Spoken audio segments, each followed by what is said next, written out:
Guys, we just got major news on the ACC today in regards to their future scheduling. It says in 2023, the ACC will adopt a 3-5-5 football scheduling model, and all 14 schools will compete in one division. Teams will play 3 primary opponents annually and face the other 10 teams twice during the 4-year cycle, once at home and once on the road. And we have a big visual. We're going to show a total breakdown on who these teams are going to be facing every single year.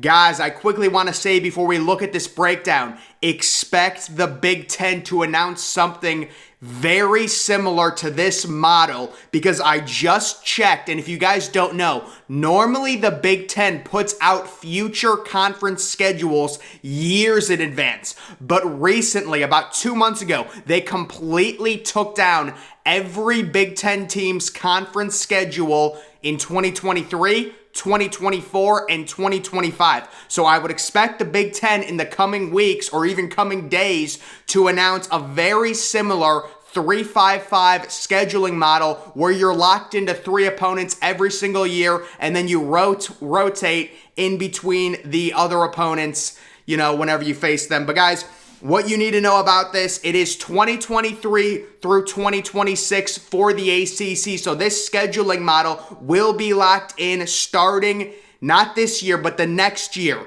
And it will go for 4 years at least. One division. So just the 2 best teams. It's not, the Atlantic and Coastal. It's just one division. The number 1 seed, number 2 seed at the end of the year, the 2 top teams in terms of division play, they face in the ACC championship. And guys, when it comes to the primary opponents, the key teams to look at, obviously Clemson. So Clemson's teams that they will be facing every single year: Florida State, Georgia Tech, and NC State. I think this is a major win for Clemson, and I think that the ACC purposely did this.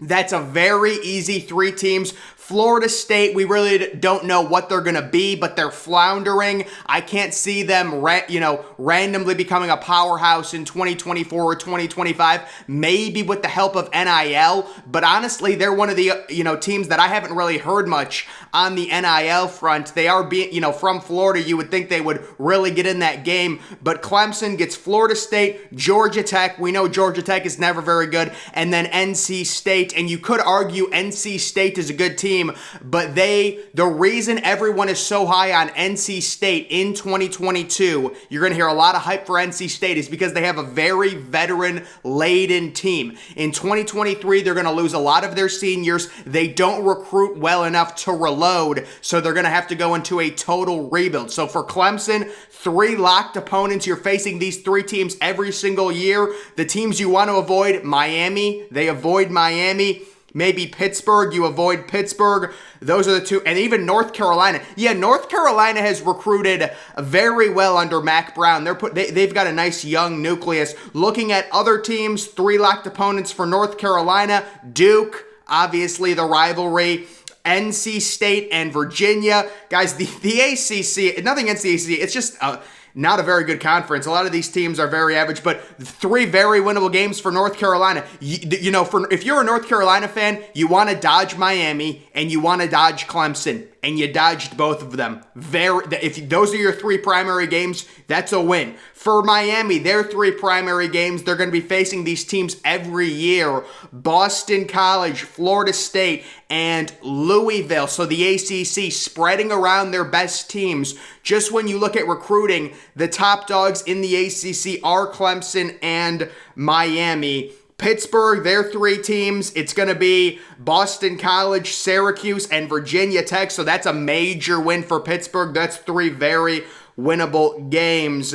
Georgia Tech, they get Clemson. You're going to get screwed there. Florida State.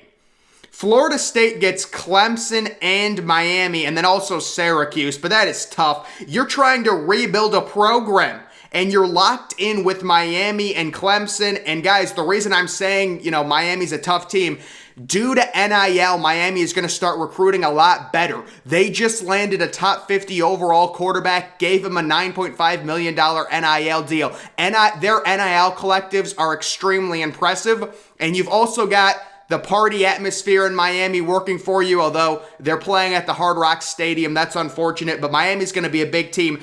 Major takeaways here: the ACC really protected their big dogs, which you should do.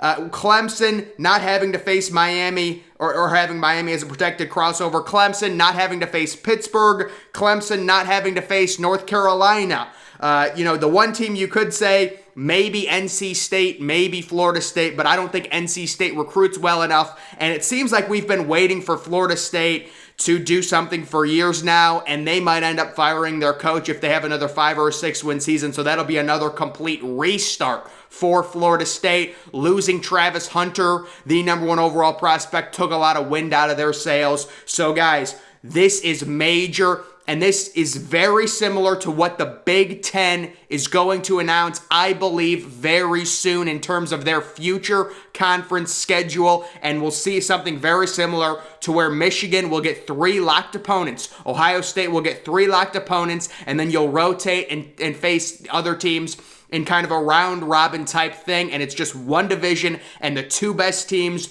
go to the championship. Obviously, the Big Ten has had a major issue with schedule and balance in terms of conferences, with the East being so much better than the West, with Michigan, Ohio State, Penn State, and Michigan State, versus really just Wisconsin and whoever else, maybe Iowa, if you want to throw them in there. But that is what we're expecting from the Big Ten. Many of these conferences are going to be shifting to this model, which gives everyone a more fair chance. The ACC, we'll see what the ACC does. Will they wait to do anything to their divisions until... I'm wondering if they're going to wait for Texas and Oklahoma to join before they do anything. I think the SEC loves where they're at right now. They love where they're at because you've got Alabama and Georgia. Normally, they never face each other during the regular season, which enables them to possibly get 2 teams into the playoff. Because if Alabama and Georgia don't face each other, one of them maybe gets 1 loss, the other's undefeated. The 1-loss team beats the undefeated team in the SEC championship. Now they both have 1 loss. That's how 2 SEC teams get in. So I don't think the SEC at all wants to change their divisional format because it allows 2 SEC teams to get in. Now, when Texas and Oklahoma join and we expand to a 12-team playoff, we're going to see major changes across the board. Personally, what I would love to have happen right now would be a 12-team playoff, and everybody adopts this model. I know we all love divisions. I know we all love seeing, Northwestern in the Big Ten championship. But guys, in the idea of fairness, the 2 best teams, no matter the division, if you're in the same conference, the 2 best teams should make the conference championship game. Like, that's just the reality of the situation. We shouldn't be seeing Northwestern, nothing against Northwestern, but like teams like that.